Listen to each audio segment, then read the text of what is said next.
से मुलजिम था एसडीएम वाले में, इसमें जल्दी से ट्रायल करके नरेश भाई का नीमला, नरेश भाई का थाना गाजी, क्या है ये मामला? साथियों नमस्कार, मैं विष्णु शर्मा, आप देख रहे हैं दृष्टि राजस्थान।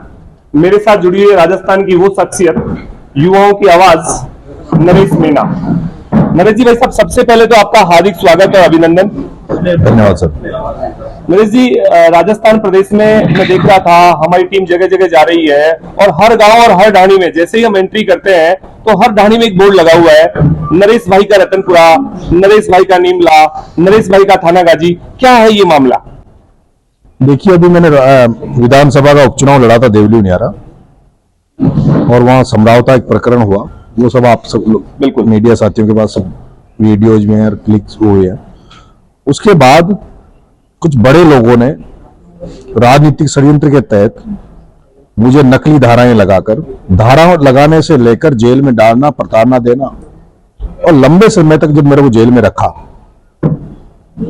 और जिन लोगों ने इसमें प्रयास किया जी, और जब जनता में मैसेज गया कि एक लड़का जो छात्र राजनीति से निकल के आया है, राजनीति में अपना मुकाम बनाने के लिए लड़ाई लड़ रहा, संघर्ष कर रहा है, राजनीतिक पार्टियों ने उसको मौका नहीं दिया बार बार, बिल्कुल वो अपनी दम पर छबड़ा चुनाव लड़ा, अपनी दम पर देवली उनियारा चुनाव लड़ रहा है, और वो अपनी दम पर जो अपनी जगह बनाना चाह रहा है, उसके बावजूद भी सारे लोग लामबंद होकर उसकी राजनीतिक हत्या करना चाह रहे हैं। ऐसे में जनता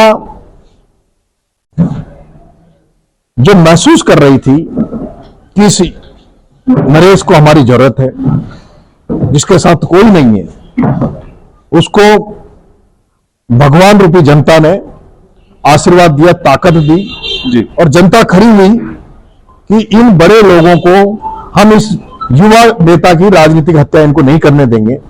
और यही कारण हो रहा कि जनता ने मेरे लिए सड़कों पर उतरे, आंदोलन किए, जनता ने गांव गांव बोर्ड लगाए, और आज मैं जब आया तो मुझे पता लगा कि 7,500 गांव, राजस्थान, यूपी, मध्य प्रदेश, 7,500 गांवों में मेरे नाम के बोर्ड लगे।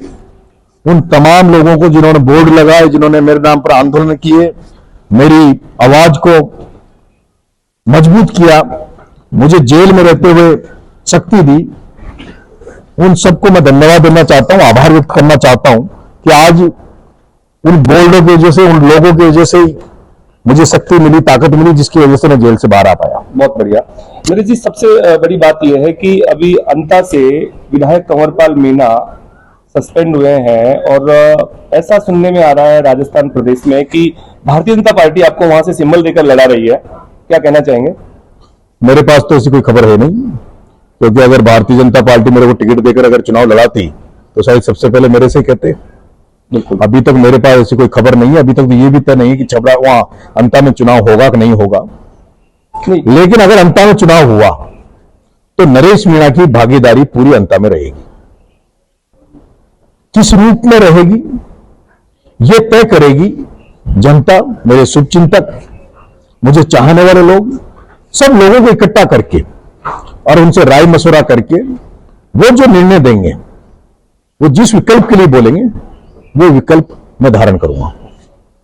अच्छा, अभी 8 महीने लगातार आप जेल में रहे हैं। आपके जेल में रहने के दौरान बहुत जगह आंदोलन भी हुए। कोटा के बड़े नेता प्रहलाद गुंजल आपके साथी रहे हैं, उन्होंने आपकी आवाज बहुत बार बार उठाई है। क्या कहना चाहेंगे प्रहलाद गुंजल जी के लिए?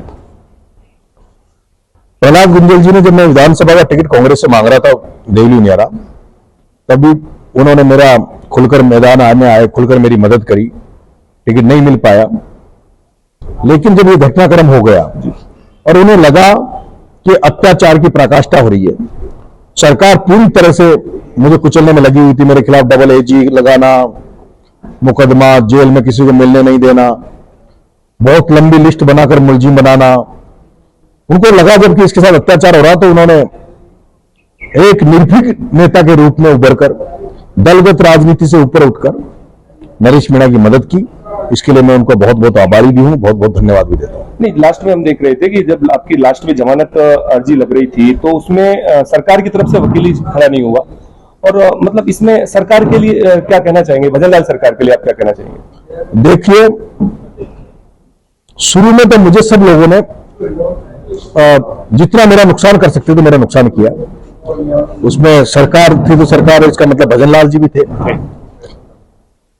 वो जो कृत्य वहां हुआ, जो नर्स जिस तरह का वहां आम जन के साथ वहां जानवरों तरह लोगों को मारा गया, उनके चारे को जला दिया गया, मकान तोड़ दिए, गाड़ियों में आग लगा दी, मोटरसाइकिलों में आग लगा दी, वो सब सरकार की तरफ से था। और सरकार के अलावा मैं उसमें हरीश मीणा का भी हाथ मानता हूं, जो पहले राजस्थान पुलिस में डीजीपी रहा है। पुलिस में उसकी पकड़ थी। वहां कुछ अधिकारी पुलिस में ऐसे थे जो ये कहते हैं कि हम पर कोई उपकार किया है कभी डीजी ने, तो उन्होंने कोई कसर नहीं छोड़ी थी। मैं जेल में गया, मेरे खिलाफ कई स्टेटमेंट कई बड़े नेताओं ने दिए, भारतीय जनता पार्टी के प्रभारी भी मेरे खिलाफ बोले।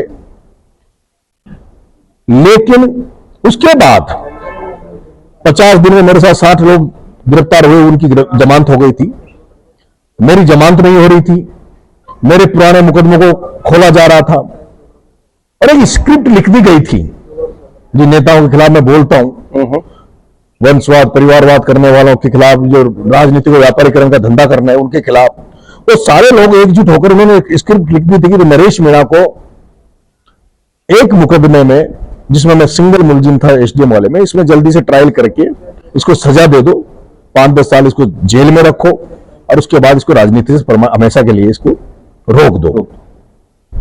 और जब जनता को लगा कि कहीं कहीं नरेश मीणा के साथ कुटाराघात हो रहा है, नरेश मीणा के साथ अत्याचार हो रहा है, तो जनता खड़ी हुई, जिसमें बोर्ड लगाना, गांव गांव बोर्ड लगाना, तहसील तहसील में ज्ञापन धरने प्रदर्शन करना। और उसके बाद में जब विधानसभा सत्र आया तो 25 फरवरी को विधानसभा घेराव को लेकर एक आंदोलन की रूपरेखा बनी, आंदोलन की तैयारी हुई। उसमें कई नेता भी